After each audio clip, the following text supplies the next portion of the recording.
이 시간 받을 하나님의 말씀 같이 한번 받겠습니다. 시편 23편 5절 한 절의 말씀입니다. 외우실 수 있는 분들은 같이 한번 외워보겠습니다.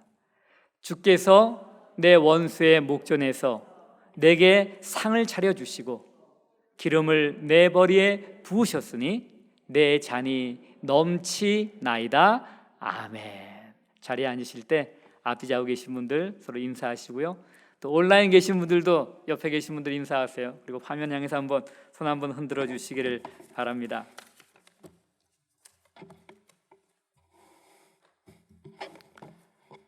혹시 여러분들 폴 트루엔이라는 사람 이름을 들어보셨나요? 많은 책을 쓰신 분이신데 이분은 19세기 마지막 부분에 태어나셔갖고 20세기 후반까지 살았던 스위스의 내과 의사이자 상담가였습니다. 그는 20세기 후반에 가장 영향력 있는 저술가면서 강연자로도 꼽히시는 분입니다. 특히 그는 의사와 환자가 인격적으로 만남으로써 의술과 인간 이해 그리고 종교가 결합해야만 전인적인 치유가 가능하다라고 하는 인격의학을 주창하신 분이세요. 인격의학 좀 특이하죠. 영어로는 Medicine of the Person이라고 되어 있습니다. 그런 그에게 노이로제 환자나 우울증으로 고생하는 분들이 찾아오면은 이분은 매우 특별한 처방을 하셨습니다. 그 처방은 바로 시편 23편을 읽고 묵상하는 거였어요. 이게 의사의 처방이었습니다. 그의 처방대로 시편 23편을 아침이든 점심이든 저녁이든 꾸준히 묵상한 사람들은 노이로제와 우울증에서 회복이 되었다고 합니다. 시편 23편, 이 시편 23편은 노이로제나 우울증에만 효과가 있는 하나님의 말씀이 아닙니다. 이 시편 23편은 죽음의 위기를 포함한 삶의 어떤 상황 가운데서도 이 말씀 앞에 나오는 사람에게 위로와 격려, 힘과 용기 그리고 치유와 회복을 가져오는 하나님의 말씀입니다. 여러분, 이 말씀의 은혜에 계속 잠겨 살고 계세요? 우리는 전례를 찾아보기 힘든 팬데믹 속에 살면서 지난 몇 주 동안 시편 23편 말씀을 계속 나누어 오고 있습니다. 오늘도 계속해서 시편 23편의 5절 말씀을 나눌 텐데 이 말씀을 통하여 하나님이 주시는 위로와 격려, 용기와 힘 그리고 치유와 회복을 경험하시는 시간이 되시기를 바랍니다. 오늘은 팬데믹 속에서 살아가기 그 20번째 시간입니다.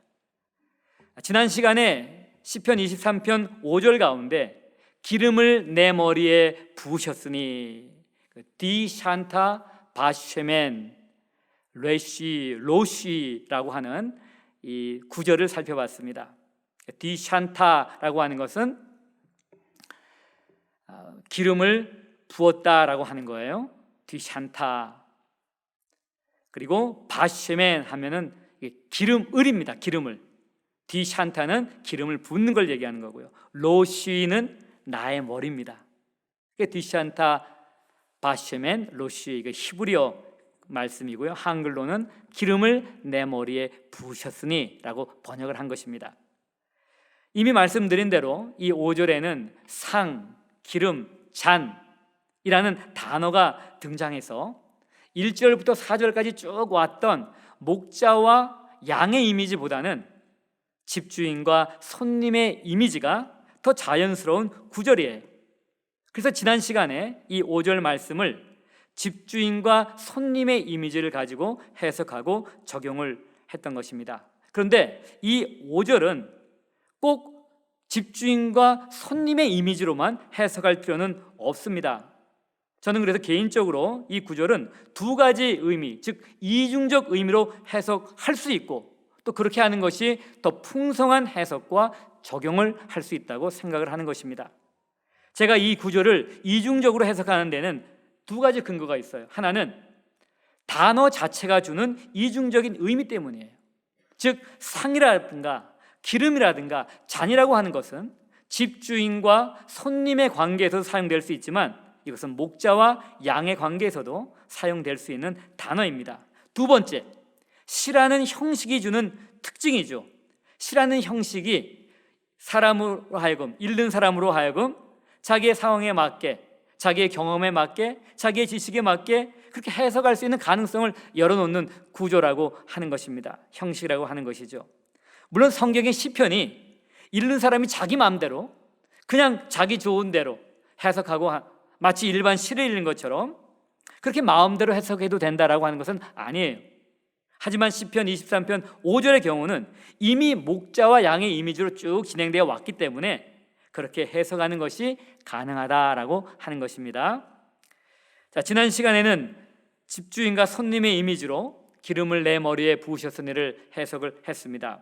이 시간에는 이것을 목자와 양의 이미지로 해석을 하려고 합니다.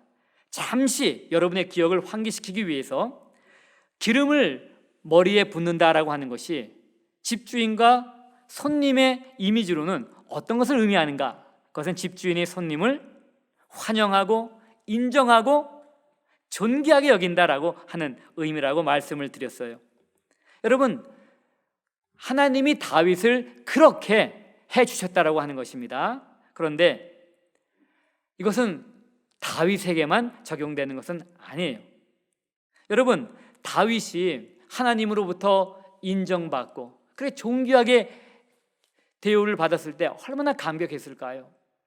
가족이 무시하고 친구가 무시하고 원수가 무시해도 괜찮아요. 왜냐하면 천지를 지으신 하나님, 우주를 주관하시고 세상을 주관하시는 하나님, 나보다 더 나를 잘 아시는 하나님이 나를 환영하고 나를 인정하고 나를 존귀히 여기신다면 다른 사람이 아무리 무시해도 그것이 큰 상처가 되지 않는다고 하는 것입니다. 오히려 그 상처가 치유되고 은혜 가운데 살 수가 있다라고 하는 거예요. 그래서 다윗은 이렇게 고백하는 거예요. 기름을 내 머리에 부으셨으니 내 잔이 넘치나이다. 그런데 이 놀라운 은혜는 다윗에게만 주신 게 아닙니다. 바로 오늘 이 시편을 읽는 우리 모두에게도 예수 그리스도를 통해서 하나님이 허락을 하셨다라고 하는 것입니다. 그것이 지난 시간에 나눈 말씀이었어요. 자, 목자와 양의 이미지로 오늘 말씀을 한번 보겠습니다. 고대 이스라엘에서 올리브 기름이라고 하는 것은 성전과 가정에서 필수품이었습니다. 그런데 그뿐만이 아니라 목자가 양을 돌보는 목양의 현장에서도 이것은 필수품이었어요. 목자는 주로 양들의 상처를 치료하거나 질병을 예방하기 위해서 올리브 기름이나 또는 올리브 기름의 여러 가지 향료를 배합해서 사용을 하였습니다. 목자가 양들에게 올리브 기름을 사용하는 예를 몇 가지 들어보겠습니다. 양들은 평상시에는 조용합니다. 그런데 짝짓기 철이 되면 순양들이 암양을 차지하기 위해서 서로 치열하게 싸움을 하게 됩니다. 근데 이 싸움이 얼마나 치열한지 양들이 크게 다치거나 어떤 경우는 불구가 될 수도 있대요. 그리고 심지어 죽기까지 한다는 거예요. 그래서 짝짓기 시기가 되면은 목자는 순양의 머리에 기름을 듬뿍 발라준다고 합니다. 그러면 서로 이제 박치기를 하잖아요. 양이 이 발이 짧고 몸은 크고 발이 짧으니까 이 팔로 못 치잖아요. 그러니 어떻게 돼요? 그냥 머리로 박는 겁니다. 아니면 몸으로 밀던가. 그렇게 해서 격렬하게 부닥치게 될 때는 부러질 수가 있죠. 목이 부러져 죽을 수 있는 거고요. 심각한 부상을 당할 수 있는 것입니다. 그런데 그 머리에 기름을 듬뿍 발라주니까 어떻게 돼요? 부닥쳐도 미끄러져요. 몇 번 이렇게 미끄러지다가는 그냥 멀뚱멀뚱 쳐다보고 싸움이 끝난다고 합니다. 그렇게 해서 양들을 보호라는 거예요. 또 양들은 여러분이 보셨겠지만 서로 머리를 비벼대는 걸 좋아한대요. 이게 이제 양들이 서로 자신의 그 친근함, 사랑을 표현하는 방법이래요. 머리를 이렇게 비빈다고 합니다. 근데 평소 때는 괜찮아요. 그런데 이 가축에게 옮겨지는 온병이 생길 경우에는 아주 심각한 재난이 된대요. 한 양만 온병이 걸려도 모든 양들에게 순식간에 퍼진다고 합니다. 그래서 일단 온병이 발생하게 되면 목자는 기름에 여러 가지 향료를 섞어서 그 양들을 소독을 하게 됩니다. 큰 통을 만드는데 양 한 마리가 쑥 들어갈 수 있는 그런 정도의 큰 통을 만든대요. 그리고 거기에 향료하고 섞은 올리브 기름 그것을 잔뜩 부어놓고 그리고 양을 한 마리씩 들어가게 해서 소독을 한다고 합니다. 이때 가장 중요하게 소독하는 부분, 닦는 부분이 바로 기름으로 닦는 부분이 머리예요. 머리를 서로 비비면서 서로 친근감을 표시하기 때문에 이 잘못 씻으면 또 옮을 수가 있죠. 그래서 머리에다가 그 혼합된 기름하고 혼합된 것을 바르고 붓는다고 합니다. 그리고 양들을 괴롭히는 해충들이 많은데요, 이거는 다른 가축도 마찬가지죠. 그 중에서 양들이 가장 싫어하는 것이 있습니다.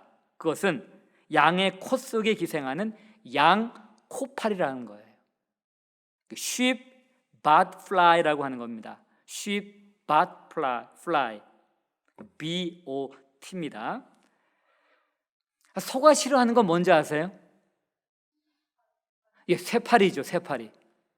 그 질긴 소가죽을 뚫고 들어가는 거예요. 쇠파리는 그 침을 쏟는 겁니다. 파리가 침을 쏴요. 그래서 이게 사람에게 맞으면 사람이 그걸 쏘잖아요. 사람도 쏘는데 그러면 송곳으로 찌르는 것 같아요. 굉장히 고통스럽다고 합니다. 소한테는 쇠파리가 굉장히 위협적인 존재라면 피를 빨아먹잖아요, 쇠파리가. 그런데 양들에게는 양코파리가 있는 거예요. 물론 이 양코파리는 양만 공격하는 거 아닙니다. 염소, 사슴, 말들, 다른 가축들도 공격하는데 심지어는 양을 돌보는 목자들도 감염을 시킨다고 해요.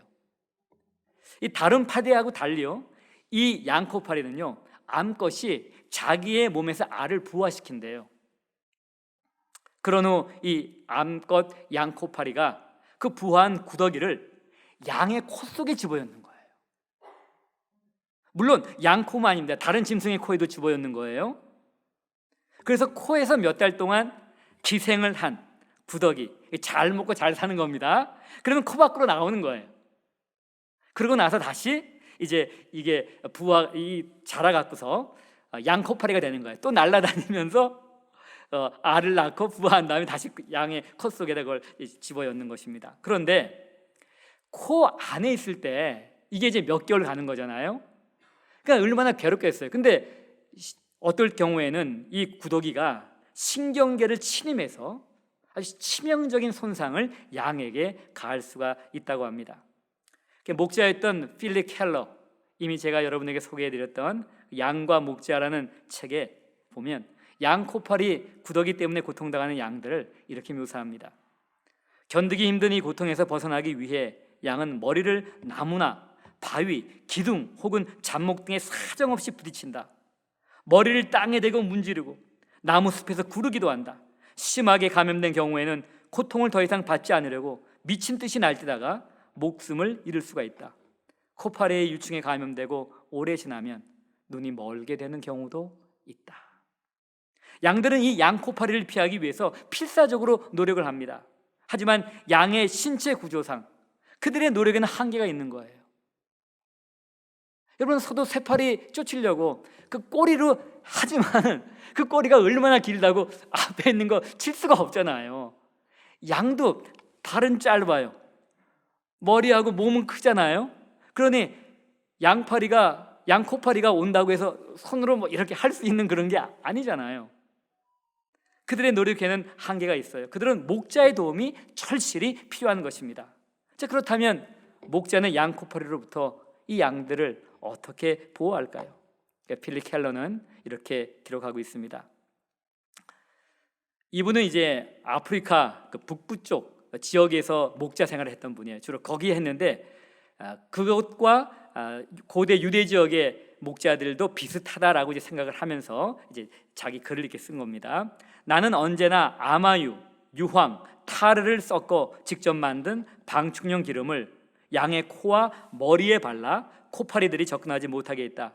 이 일이 얼마나 양에게 놀라운 변화를 가져왔는지 모른다. 일단 기름을 양의 머리에 발라주면 즉시 행동에 변화가 일어났다. 괴로워하는 일이 사라졌다. 소동도 사라졌다. 대신 양들은 조용히 풀을 뜯기 시작하더니 어느새 평온한 만족 가운데 누워서 쉬었다. 그에 따르면 팔레스틴 지역에서는 양 코파리로부터 양들을 보호하기 위해 목자들이 유황과 여러 가지 향료를 섞은 올리브 기름을 사용했다고 합니다. 자, 이 외에도 목자들은 양들이 가시나 나무가지나 또는 날카로운 돌이나 바위 등에 의해 머리나 몸에 상처를 입었을 때 올리브 기름을 사용하여 치유를 하는 것입니다. 그리고 목자는 그 상처가 덧나지 않도록 날마다 세심하게 머리나 몸에 난 상처를 확인하고 기름을 발라주는 것입니다. 이렇게 기름은 양의 생존과 건강한 삶에 꼭 필요한 것이었어요. 이것을 잘 알았던 다윗은 이렇게 고백을 하는 겁니다. 기름을 내 머리에 부으셨으니 내 잔이 넘치나이다. 기름 부음, 양에 대한 목자의 기름 부음은 보호와 치유와 돌봄과 사랑을 의미하는 거예요. 양에 대한 목자의 기름 부음은 양의 생존뿐만 아니라 건강하고 풍성한 삶을 위해 반드시 필요한 것입니다. 여러분, 오늘 이 시편을 기록한 다윗은 자기가 양에게 기름을 부어서 그를 보호하고 치유하고 돌보고 사랑을 했듯, 양의 입장에서는 보호와 치유와 돌봄과 사랑을 받듯 그렇게 한평생 동안 하나님의 보호와 치유, 돌봄과 사랑을 받는 사람이었습니다. 그리고 그는 하나님의 이 기이하고 놀라운 은혜를 시로 만들어 노래를 한 것입니다. 내 잔이 넘치나이다. 다윗은 아버지의 양을 돌보는 목동 시절 하나님의 특별하신 보호하심과 돌보심을 경험했습니다. 그는 어느 날 전쟁에 나간 형들의 안부를 알기 위해 아버지의 심부름으로 전쟁에 있는 그곳으로 나갑니다. 그리고 거기서 블레셋의 거인 장수 골리앗이 하나님과 하나님의 군대를 마구 모욕하는 말을 듣게 되는 거예요. 그런데 놀라운 것은 이스라엘 가운데 사울 왕을 비롯한 누구도 그 골리앗과 1대1 대결을 할 수가 없는 거였어요. 엄두를 못 내는 것입니다. 그런데 이 다윗이 자기가 나가서 골리앗을 쓰러뜨리겠다고 하는 거예요. 나이도 어린 다윗이었습니다. 사울 왕이 만류했죠. 너는 소년이고 저 사람은 장군이다. 오래 전쟁에 익숙한 장수야. 그리고 거인이다. 그런데 그때 다윗이 사울 왕에게 이렇게 얘기를 합니다. 사무엘상 17절 37절에 17장 37절 또 다윗이 이르되 여호와께서 나를 사자의 발톱과 곰의 발톱에서 건져내셨은즉 나를 이 블레셋 사람의 손에서도 건져내시리다. 다윗은 자기가 물맷돌을 잘 던지고 막대기를 잘 다루고 해서 양들이 사자나 곰에게 공격을 당할 때 그들을 물리쳤다라고 하는 게 아니에요. 하나님이 나를 보호하셨다라고 하는 것입니다. 그래서 내가 양들을 곰의 발톱과 사자의 발톱으로부터 건져내었다라고 얘기를 하는 거예요. 다윗은 양을 돌보면서 자신을 보호하시고 돌보시는 하나님을 이미 경험했기 때문에 그 경험의 근거에서 골리앗과 한판 승부를 벌린 것이었습니다. 그리고 하나님은 신실하게 다윗을 보호하셨어요. 그리고 이 싸움에 이기게 하셨던 것입니다. 또한 다윗은 사울과 또 다른 적들 때문에 수많은 죽음의 위기를 겪었지만 그때마다 하나님의 보호하심과 돌보심 가운데 살아날 수가 있었어요. 정말 생명의 위태로운 순간이 굉장히 많았습니다. 그리고 다윗은 그 수많은 위기를 겪으면서 결국은 이스라엘의 왕이 되었던 것입니다. 이것은 모두 하나님의 보호하심과 돌보심 때문이었습니다. 그래서 다윗은 이렇게 노래하는 거예요. 기름을 내 머리에 부으셨으니 내 잔이 넘치나이다. 그런데 여러분, 다윗은요, 마치 목자가 양의 머리에 기름을 붓듯이 정말 머리에 기름 부음을 받은 사람이에요. 그냥 기름 부음이 상징하는, 양에게 기름 붓는 걸 상징해서 양이 목자의 기름 부음을 통해 보호받고 치료받고 그 하는 것을 단순히 상징적으로만 얘기한 것이 아니라 진짜 그는 기름 부음을 받은 사람이었어요. 사무엘상 16장 13절의 말씀에 보면 사무엘이 기름 뿔병을 가져다가 그의 형제 중에서 그에게 부었더니 이날 이후로 다윗이 여호와의 영에 크게 감동되니라. 하나님은 이스라엘의 왕인 사울 대신에 다윗을 선택하십니다. 그리고 선지자 사무엘로 하여금 그에게 너 왕이 됐다라고 하는 상징으로 기름을 붓게 하신 거예요. 구약시대의 기름 부음이 무엇을 의미하는가 이미 지난 시간에 나누었습니다. 오늘 이 시간에 주목하려고 하는 것은 다윗이 기름 부음을 받은 다음에 경험했던 거예요. 다윗은 기름 부음을 받은 다음에 무엇을 경험했나요? 사무엘상 16장 13절 이하 이렇게 나옵니다. 그 끝부분에 이날 이후로 다윗이 여호와의 영에게 크게 감동되니라. 이날 이후로 다윗이 여호와의 영에게 크게 감동되니라.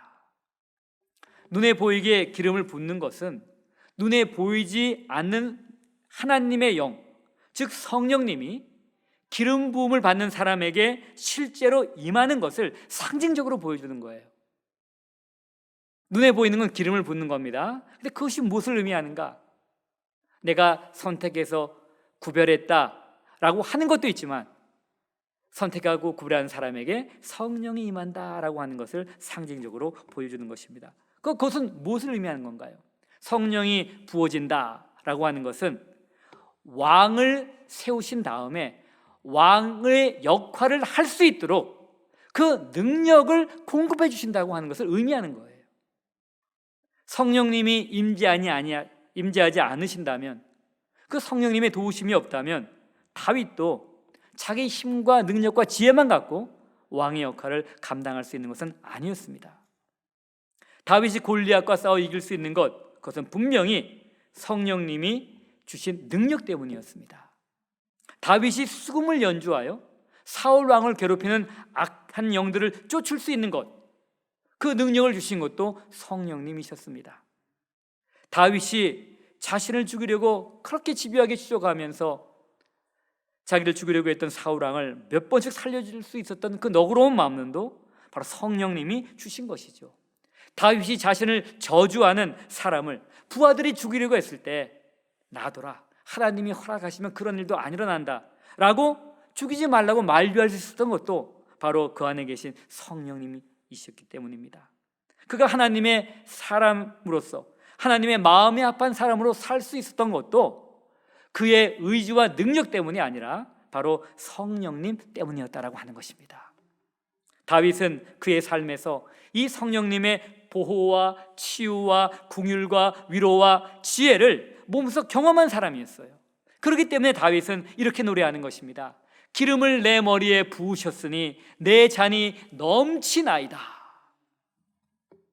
그런데 여러분, 예수님을 믿은 우리에게는 다윗이 경험한 기름 부음보다 더 귀한 기름 부음이 있다는 것을 아시나요? 사실 다윗이 경험한 이 기름 부음은요, 한시적으로 다윗에게 임했던 것입니다.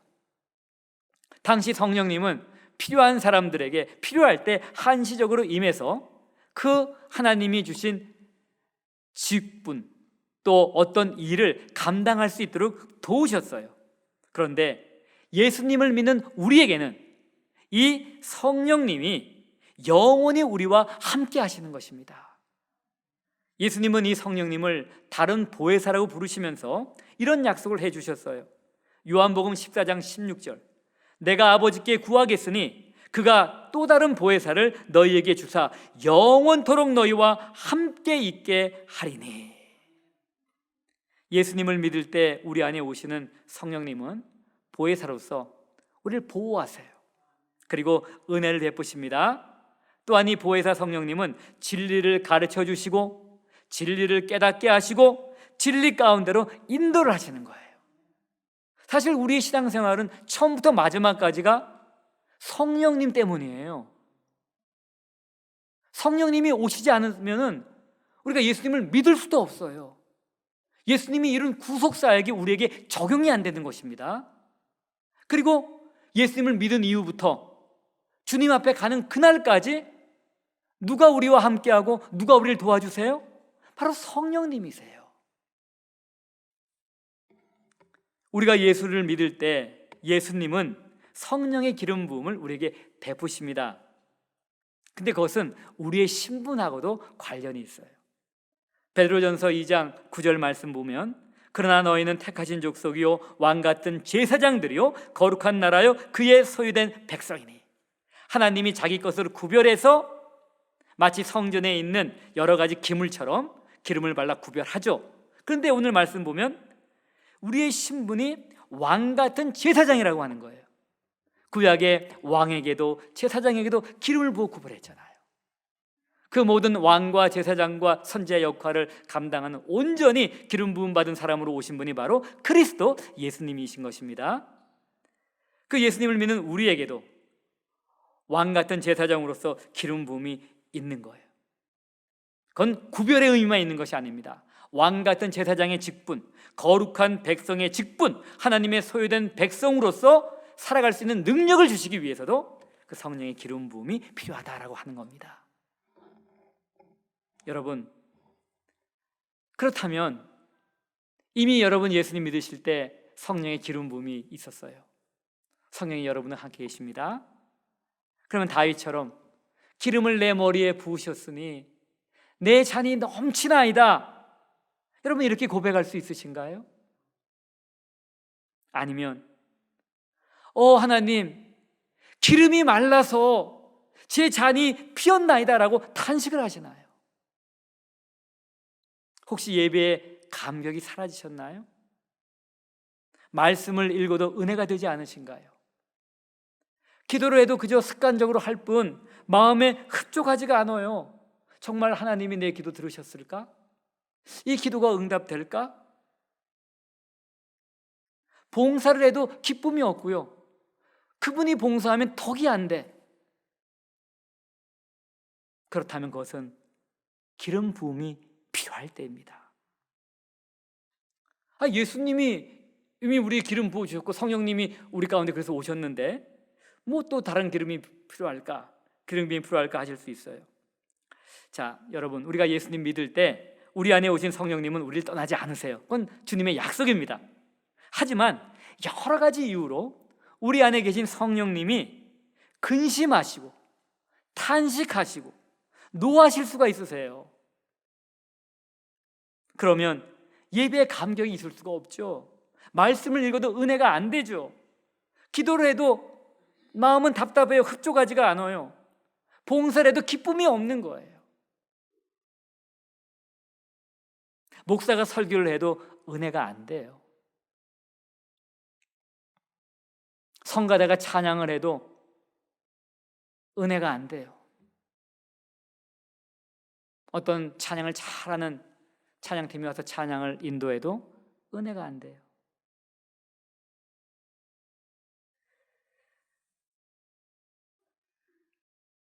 우리가 다윗처럼 기름을 내 머리에 부으셨으니 내 잔이 넘치나이다 라는 고백을 우리가 하기 위해서는 우리 안에 계신 성령님과의 관계를 점검을 해야 하는 것입니다. 성령의 기름 부음이 충만하게 있기 위해서는 먼저 이것을 우리가 점검을 해 봐야 돼요. 현재 내 삶에 성령을 근심하게 하는 것은 없는가? 여러분 성령은 하나님의 모든 것을 다 아신다고 했잖아요. 하나님이 어떤 마음 어떤 생각을 갖고 계시는지. 그런데 우리가 전혀 딴 생각, 정말 세상 것에 꽉 차 있다고 한다면, 몸은 이 자리에 있어도, 성경은 읽어도, 기도해도 그렇다고 한다면 성령이 근심하시죠. 성령이 탄식하시죠. 성령은 거룩한 영이라고 했는데, 우리가 구별된 삶, 거룩한 삶을 살지 않는다면 성령이 근심하시죠. 성령이 탄식하시죠. 혹시 거기서 더 나아가 현재 내 삶에 성령님을 노하시게 하는 건 없는 거예요? 탄식하고 근심해서 이젠 지나 아주 나한테 노하세요. 어떻게 너가 구원받았는데, 어떻게 네가 은혜 가운데 지금 숨쉬며 밥 먹고 살고 있는데 이렇게 살 수가 있냐? 이 정도 가면 심각한 거죠. 성령님을 기쁘시게 못하는 어떤 행동이든 어떤 습관이든 그 무엇이든지 있다면, 성령님을 기쁘시게 못하는 죄가 있다면 이 시간 것을 죄로 인정하고 회개를 하셔야 하는 것입니다. 그리고 이 성령의 기름 부으심을 사모해야 해요. 이 성령의 기름 부으심은 그러므로 다른 말로 표현하면 성령의 충만이라고 할 수가 있는 것입니다. 우리가 성령 충만할 때 그것은 우리의 마음과 생각이, 또 우리 삶의 모든 영역이 성령의 다스림하에 있다라고 하는 거예요. 여러분, 그 상태에서 예배를 드린다고 생각해 보세요. 성령이 충만해서 내 마음과 생각을 성령이 지배합니다. 내 성령의 인도를 따라가는 거예요. 그 상태에서 내가 예배를 드려요. 그 예배는 어떤 예배가 될까요? 내가 그 상태에서 기도한다고 생각해 보세요. 그 기도는 어떤 기도가 될까요? 내가 그 상태에서 봉사를 한다고 생각해 보세요. 어떨까요? 여러분, 이 성령의 기름 부으심이 있다면, 성령의 충만함이 있다면 우리의 재능이나 우리의 능력을 초월하는 하나님의 역사를 경험할 수가 있는 것입니다. 다윗이 그랬고 믿음의 사람들이 그랬다는 거예요. 여러분, 만약 제가 이렇게 말씀을 전하는데 말씀이 좀 별로예요, 이건 은혜도 안 되는 것 같고 라고 한다면 그건 저에게 성령의 기름 부음이 부족한 거예요. 그래서 여러분, 이걸 위해 기도해 줘야 됩니다. 목사님이 다른 거 말고 성령의 기름 부음을 사모하며 할 수 있도록 해달라고 여러분 기도하셔야 돼요. 그래서 제가 곁길 가다가도 그 여러분의 기도 때문에 다시 돌아와? 이러면 안 되지. 내가 이 성령의 기름 부음을 사모해야지. 내가 성령의 기름 부음을 놓치면 안 되지. 이렇게 할 수 있도록 여러분 기도해 주셔야 돼요. 성가대가 잘하니 못하니 얘기하지 마시고, 성가대 한 사람 한 사람에게, 주의자부터 대장님으로부터 그 대원들이 성령의 기름 부음이 있도록 여러분 기도해 주셔야 됩니다. 아무리 꾀꼬리 같은 목소리로 노래를 한다고 해도 성령의 기름 부음이 없으면 그냥 그건 일반 노래잖아요. 우리가 하는 찬양은 일반 노래가 아니잖아요. 아무리 목소리가 걸걸하고 목소리가 째지는 목소리가 나오던 음이 안 맞던 간에 그래도 성령의 기름 부음이 있다면 하나님이 받으시죠. 여러분이 어떤 봉사를 하든, 그것이 마스크 사역이든 푸드팬트리 사역이든 한글학교 사역이든 간에요, 여러분 성령의 기름 부음이 있기를 위해서 기도하셔야 됩니다. 그렇게 해서 봉사하면은 문제가 안 생기죠. 사람들에게 덕을 세울 수가 있는 것입니다. 만약 그렇지 않으면 자꾸 자기가 드러나요. 누가 자기를 인정 안 해주면 시험 들고, 누가 뭐라고 하면 시험 들고. 그래서 우리에게도 다윗이 받았던 이 성령의 기름 부음이 우리에게도 필요하다라고 하는 것입니다. 특별히 이 팬데믹 속에서 살아가는 우리는요, 질병의 치유와 회복 그리고 예방을 위해서도 이 성령의 기름 부음을 사모하셔야 돼요. 고대 이스라엘은 기름 그 자체가 상처를 치료하는 용도로 쓰였잖아요. 양에게만 부은 게 아니라 사람에게도 부었죠. 상처가 있는데 부으면 그게 상처를 소독도 하고요, 상처를 시원하게도 하고 고통도 경감하고, 그게 이제 약이 되는 거예요. 물론 지금은 그보다 더 좋은 약들이 이제 많이 나왔죠. 그런데 성경에서 아픈 사람을 위해 기도할 때 기름을 바르고 기도하라라고 하는 것은 치유의 용도라기보다는 우리가 기름을 부을 때 무슨 일이 일어나는지를 보여주기 위해서 그런 거예요. 치유의 영이신 성령님의 기름 부음, 그 성령님의 임재를 상징하는 것이 기름을 붓는 것, 기름을 바르는 것이다라고 하는 것입니다. 그래서 성경에 이렇게 기록된 게 있어요. 마가복음 6장 12절 이하에 제자들이 나가서 회개하라, 전파하고 많은 귀신을 쫓아내며 많은 병자에게 기름을 발라 고치더라. 기름을 발랐기 때문에 고쳐진 게 아니라는 얘기입니다. 이거는 물론 어떤 경우에 보시면은 성경 기록에 기름 안 바르고도 그냥 바로 치료하시는 경우 나오죠. 근데 기름을 발라 치유하라, 무엇이 상징된다고요? 치유의 영인 성령님이 임재를 상징하는 거예요. 야고보서 5장 14절입니다. 너희 중에 병든 자가 있느냐? 그는 교회의 장로들을 청할 것이요 그들은 주의 이름으로 기름을 바르며 그를 위하여 기도할지니라. 그래서 지금도 어떤 교회에서 또는 어떤 목사님들, 어떤 교단에서는 기름을 바르고 기도를 합니다. 말씀 그대로 그냥 지키려고요. 또 여기서 지나가고 어떤 사람은 돈을 벌려고 하는 건지 미국 방송 보면 이 기름을 사세요 하면서 그 텔리 이반젤리스트들이 그거 파는 것도 또 나와요. 기름 자체에 효과가 있는 거 아니죠. 기름 부음으로 상징하는 성령님의 임재, 그 성령님이 치유하신다라고 하는 것입니다. 팬데믹 속에 사는 우리에게 지금 이런 성령의 기름 부음이 꼭 필요합니다. 오늘 말씀 결론 맺습니다. 우리가 예수님을 믿을 때 우리를 보호하시고 은혜를 주시고 진리 가운데로 인도하실 보혜사 성령님이 이미 우리 안에 계세요. 임하셨어요. 이게 첫 번째 기름 부음입니다.